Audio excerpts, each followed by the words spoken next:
Joining us today on 91.9 WCAL, California, Pennsylvania, Power 92, CalU's Best Music.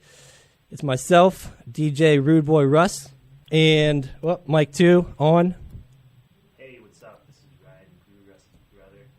Super excited to be here. Wait, that was Mike 2. Hey, Mike 3. Hey, what's up? This is Ryan McGrew, Russ's brother. Super excited to be here, and super excited for our guest, Keith, here. Okay, what's going on, if you're not aware? We have Keith Ritchie Richards, the bass player of the Bruisers, on the line right now. Keith, how you doing this morning?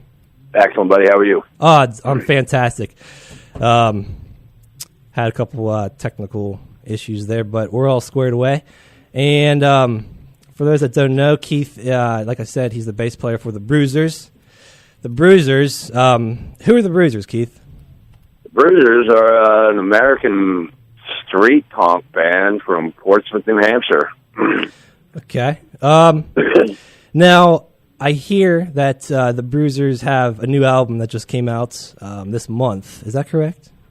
It's a new old record. We remixed and remastered an album that came out in 1995 called Up in Flames. Okay. Yeah, actually, I have some of that stuff ready to play today. And I'm going to play that shortly after we talk. Now, the main reason for our discussion is I got the opportunity to speak with you a few days ago. You are a recovering alcoholic, is that correct? I am. That is correct. And I'm pushing 14 months right now. Well, congratulations, man. Thanks, buddy. I'm also in recovery myself. I'm coming up on 3 years in May. And yeah. Word. And I love punk music myself, and I'm a musician. And I found it interesting, and and I wanted to ask you some questions. But first and foremost, what is Oi? What's Oi music? Oi music. I mean, I know what it is. I just know it. Yeah, it's for the masses, it's punk rock with more of the working class lyric content, and take no poop attitude. There you go. Yeah. I just told Richie that you can't swear, so he was looking for the words there.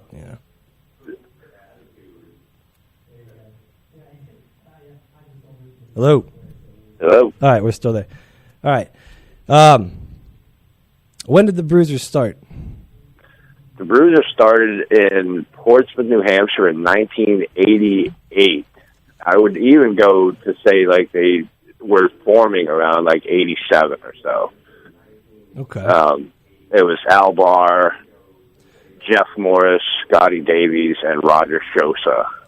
Okay, now Al Barr, he's the singer for Dropkick Murphys. Yes, he is. Now, what was it like playing with him? What is it like playing with him currently, rather? It's great. I mean, Al's a consummate professional musician. And, it's I don't know, man. It's just like being in a band with a brother. Yeah. Right on. Yeah. Getting to the main issue here. When did you take your first drink? Oh my! I took my first drink in 1976. Really? Yep. I was 6 years old, and it changed my entire outlook on life. Really? Yeah. Would you say it kind of like you were pretty much off to the races at that point, weren't you? It was, nobody says that they want to be an alcoholic when they grow up. Nobody says that they want to be a drug addict when they grow up. But when I took that first drink, I knew that alcohol was going to be a major player in my life. Yeah. Because there was, at that point, there was no, the negative consequences hadn't started happening yet. Right. You haven't had the consequences. I mean, it was great at first, right? I mean... Oh, it was beautiful. It was like the solution to all the problems, all those.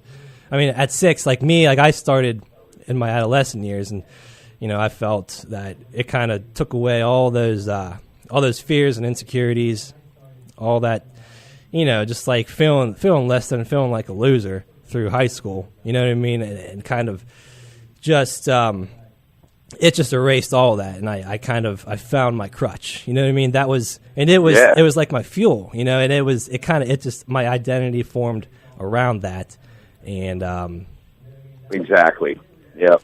Now, how did being an active alcoholic affect your performance as a musician, like your musical performance in general?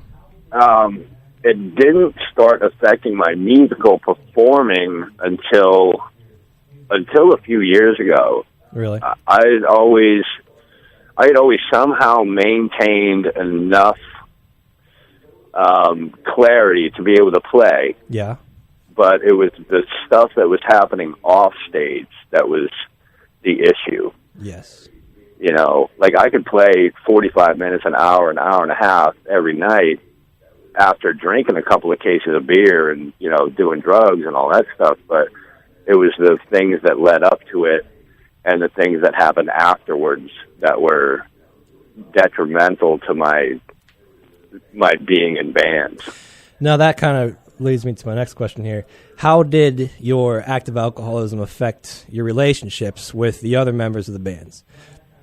Oh, it was terrible. Mm-hmm. It was, I was that guy that, like, oh, he's a good player, but, you kind of don't want him around. Yeah. Right. It was, alcohol made almost every decision I've ever made in my life. Mm-hmm. It dictated. It dictated everything that I did. Like, I had zero control over anything. So, like, friendships that I had formed were very stressed as a result, Yeah. Right. I mean, the ones that were still there, Yeah. Yeah, a lot of people stuck by me through a lot of stuff, but even flowers have to die sometime, so I just said that over there, right? Yeah. Yeah. People just have enough at some point and say, like, we're going to move on, and that's it, I was asked to leave the Bruisers in 96 or 97 because of it, because of that. I mean, I'd come back a year later when we had written and recorded our final record, Molotov. But it was, again, it came with, when they asked me to come back, it came with some demands, like I get to drink however much I want, whenever I want. It was those kind of decisions that ultimately led to, like everybody else making a decision that they got to clean their act up and be able to move on and succeed in music, and punk rock to me at the time was, it was all about, like, hey, I'm not going to do what you tell me to do, so I'm going to continue to drink. Exactly, yeah, and I'm going to get to that right there, the whole punk rock ideology that's kind of, associated with all this. But you mentioned that, well, first I want to say, about how the band kind of had to be done with you, and say, and that's kind of how it was for me, and that's kind of how it has to be, is where, like, my family and friends kind of had to be done with me, like they couldn't keep enabling me, and by enabling I don't necessarily mean giving me a place to stay or saying here's $20, like just being, they had to emotionally be done, kind of cut me off and say, look, dude, like we love you, but we just can't do anything for you. We can't have you around. We can't, this and that. That's, things like that is what led up to me eventually, finally getting done. But you mentioned that they had to hire a chaperone for you. There at one point. were several periods in the band's history where it was like they needed people to keep an eye out for me. Yeah, essentially chaperones, and and it was looking back, I'm sure it was difficult for those people because it was like you're just hanging around to keep me from doing something stupid. Nobody ever said, hey, like, just, why don't you not drink? They just said, don't do anything stupid. Holy crap, snow here. Sorry, I was hooking up the other mic. Yeah, and it's kind of,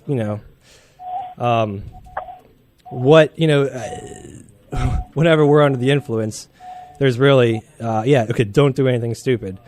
You can say, but that never ends up working that way. No, it never worked out well at all. No. I mean, so what made you want to get sober? What made me want to get sober was I was sick of waking up every day. Like you hear a lot of people say they're sick and tired of being sick and tired. I was just sick and tired of having to do the same thing every day just to survive. Right. I was 44 years old. I was at a dead end job. I was drinking in an alleyway all the time. I was getting sent home from work. And then, it was more of I had become really, I had a lot of suicidal thoughts. It was just over for me. Like you can tell when something's over. Yeah. And I didn't, as much as I didn't want it to be over, I knew it had to be over. Right. And it was, I took my last drink and I made the mental decision. It was like, this is it. It has to be done. Well, and that was it. And like I said, it kind of has to get bad enough. Like have you tried before, like made attempts to get sober? Just kind of. Oh yeah, I had made so many attempts previously, but it was all, from outside factors. My wife wanted me to quit drinking. Yeah. I was getting in trouble with the law a lot, and you wanted the consequences to stop, but I wanted the consequences to stop, but I didn't want the drinking to stop. Exactly right. So I mean, technically, if I could drink and not have any consequences, I probably would. You know what I mean? But oh man, I'll tell you what, if I wasn't an alcoholic, I'd be chugging whiskey all day. Yeah, and I could totally relate. And unfortunately, that's just that's part of long-term sobriety is being able to accept that, accept the powerlessness of the disease of alcoholism. And powerlessness. There's no going out for one, man. Absolutely. There's no going out and saying, I'm just going to have a couple drinks and then go home and watch, whatever on TV. It was all or nothing. Yeah. Now, so you have about 14 months sobriety. Now, how do you feel today, like in general, like as opposed to, like what's it like briefly? Just you don't have to give me your lead or anything, but what's it like today? It's amazing, man. I mean, I don't like using a lot of slogans, but in this situation, I lead a life that's second to none. I mean, I don't have $1 million. I still have to work every day, but it's, I wake up in the morning and I feel good. I feel good about myself inside. I know that my bills are going to be paid. I know that I'm going to be able to go to work, and they're going to actually say, "Hey, do you want to stay?" Yeah. You know, right. You know, it's a lot of freedoms that I didn't have. You know, like when I drank, I couldn't go anywhere that there wasn't alcohol. You know, when I drank, I was a slave to that bottle, and whatever happened, like I couldn't go to a family function.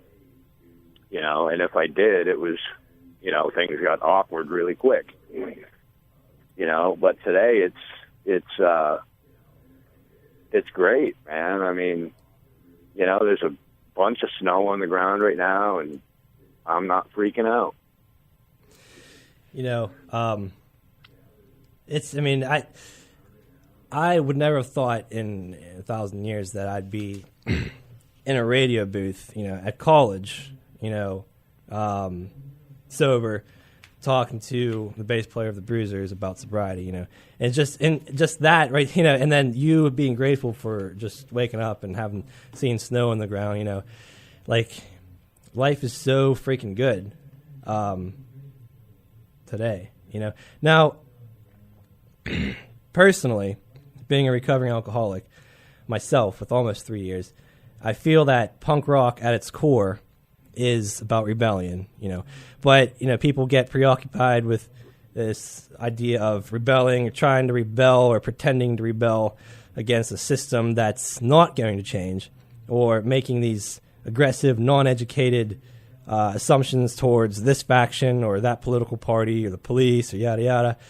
However, being a recovering alcoholic, I found that it's more practical to rebel against myself and my own selfish, self-centered nature, my own character flaws or character defects, as they say, and try to make a difference within myself and change myself and realize that it's not all about me, so that maybe I can make a difference somewhere else. Maybe make a difference, you know. Otherwise, I'm just a poser. So, yeah, that, my friend, is punk rock. That's how I feel. That sums it up pretty well, man. I mean, you know, being able to come back into the punk rock scene after, you know, getting sober and being welcomed back, and knowing that, you know, my punk rock ideology was, you know, to hell with everything. It's all, you know, again, it's all about me. It's my self-centeredness, and, you know, up the punks, down with the system. And now it's, you know, working on myself like I have, being able to be honest with myself and see, like, I got a lot of problems, man, you know, that I've had to deal with. I've had to get honest with myself and look at myself. And you know, now it's like punk rock to me is just, you know, living my life, you know, like the way that I want to, with the freedoms that I'm allowed because of sobriety, because of being in recovery. Yes, and I see this more and more. It's just like it's this new collective consciousness that's around. I see it. I was creeping on your Facebook page, and I was going on some of the people that like that post regarding this interview, and I someone had a picture on there, and it was an African girl, and she was sitting down, curled up in a ball, and it said, like, the new revolution is loving yourself. You know what I mean? Because that's what that's the ultimate form of a revolution today is actually loving yourself. You know, so like, you know, and that doesn't necessarily pertain to recovery, but carrying it over to that is, you know, being alcoholics.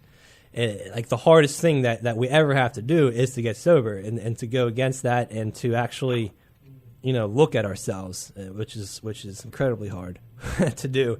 I still, you know, have a terrible time looking at myself, and And that's punk, man. And that's what, and this stigma about, like you said, that Sid Vicious thing, it just doesn't work anymore. It's not it's not productive. It's not anything. It really serves no purpose.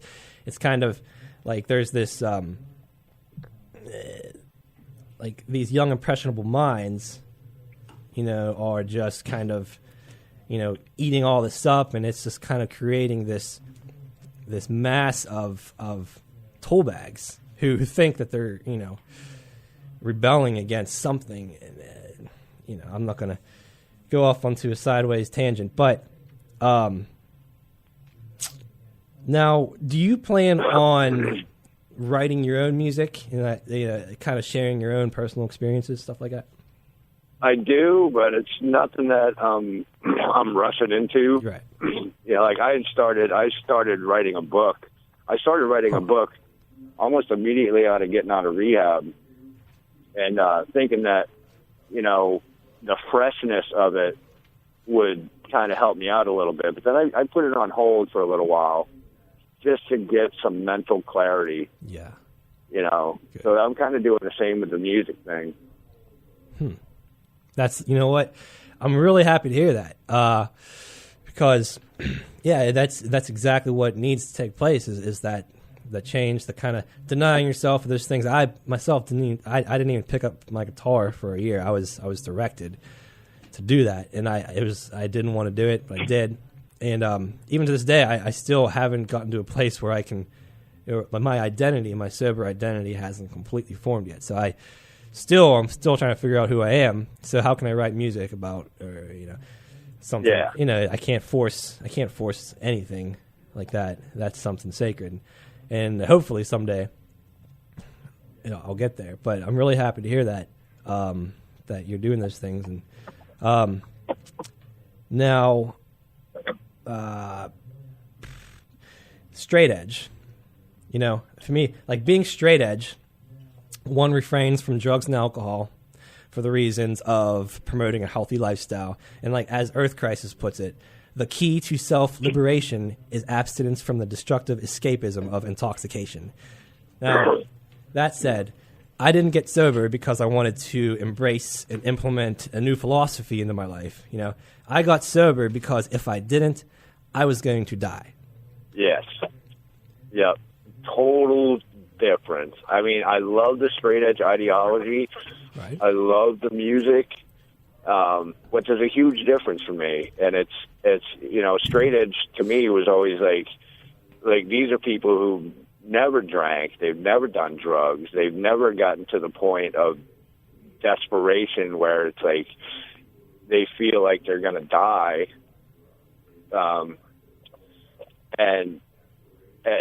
As opposed to recovery, where it's like I'm just trying to live in a world that I wasn't really born into, man. Like everywhere I look, it's drink this or do this or there's so much like weed culture and booze culture out there, but straight edge to me, like straight edge music to me is like Minor Threat and stuff like that. I absolutely love those bands. Totally.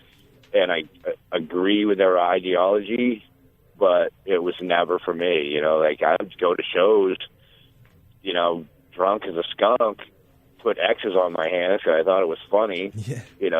And stand around and smoke cigarettes all day, and so like.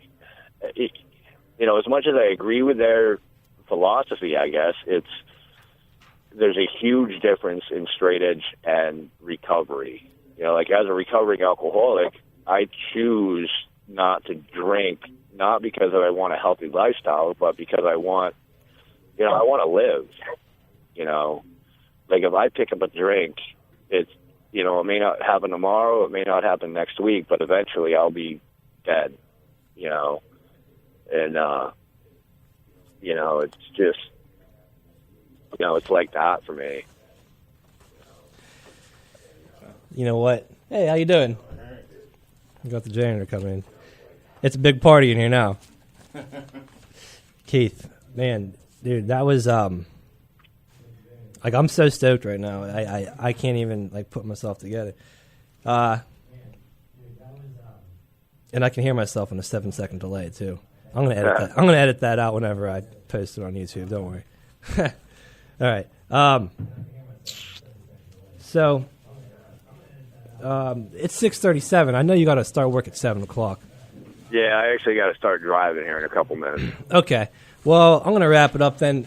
Now, hey, I'm gonna fade into a Bruisers song off your new album here. Perfect. But I have a couple on there. Do you have any? Give me a song that you. What's your favorite song on that record? And I'll play it here.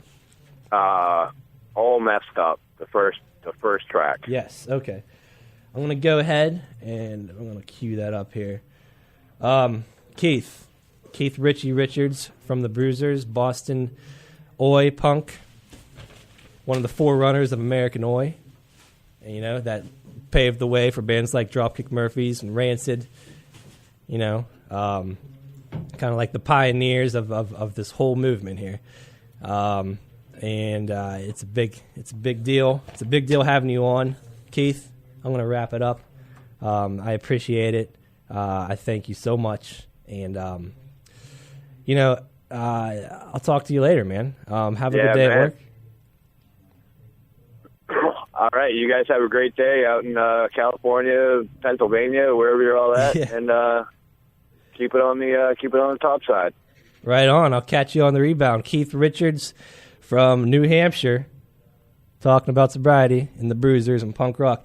And this is All Messed Up by the Bruisers. We're going to go right into that. Have a good day, Keith.